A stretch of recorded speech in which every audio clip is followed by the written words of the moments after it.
A reading from the letter of St. Paul to the Colossians. Brothers and sisters, you once were alienated and hostile in mind because of evil deeds.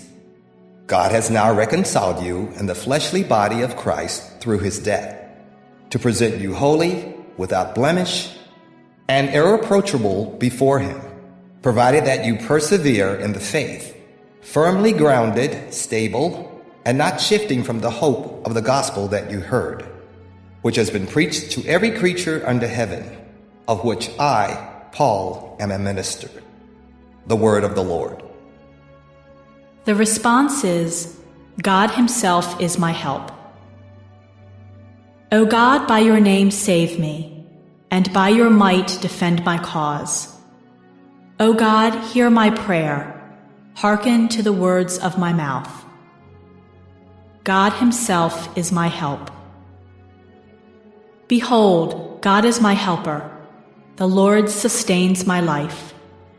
Freely will I offer you sacrifice. I will praise your name, O Lord, for its goodness. God himself is my help. A reading from the Holy Gospel according to Luke. While Jesus was going through a field of grain on a Sabbath, his disciples were picking the heads of grain, rubbing them in their hands, and eating them. Some Pharisees said, "Why are you doing what is unlawful on the Sabbath?" Jesus said to them in reply, "Have you not read what David did when he and those who were with him were hungry? How he went into the house of God, took the bread of offering which only the priests could lawfully eat, ate of it, and shared it with his companions. Then he said to them, 'The Son of Man is Lord of the Sabbath.'" The Gospel of the Lord. The first reading comes from Colossians 1:21-23. The author reminds the community of how they were once pagans. They were doing evil deeds, and God has reconciled them through the death of his Son, Jesus. Now that they're reconciled, they have to persevere in faith. They have to be firmly grounded and stable. Now, persevere in faith has two dimensions, as we already saw earlier this week. The one dimension is intellectually. They have to hold on to the faith that's been passed down to them. But also, they have to live that faith in their everyday lives. They have to show by their example, as well as by their word, that they are Christians. The Gospel is from Luke 6:1-5. As the disciples are passing through a field of grain on the Sabbath, they break off some of the heads and crush it in their hands so they can eat the grains.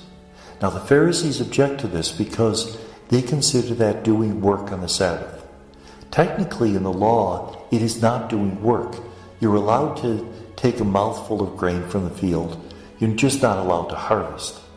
But the Pharisees wanted to build a fence around the law, take the law to its widest possible interpretation, to make sure they never broke the smallest part of the law. So they object to what the disciples are doing. What is Jesus' response?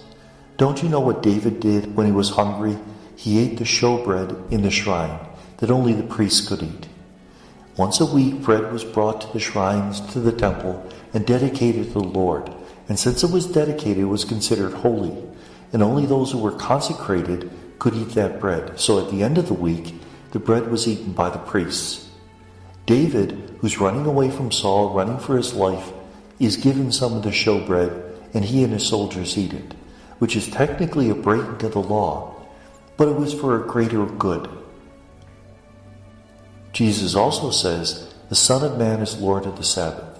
Now, the Son of Man is the title he uses for himself.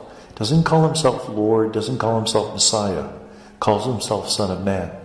He's saying, I am the Lord of the Sabbath. I am the one who can say what you can do, what you can't do. That would have enraged the Pharisees because they consider themselves the interpreters of the law. And it's almost as if Jesus is going even beyond that. He's not simply interpreting the law, he's making new law, claiming for himself a prerogative that belongs to God alone. And may God bless us.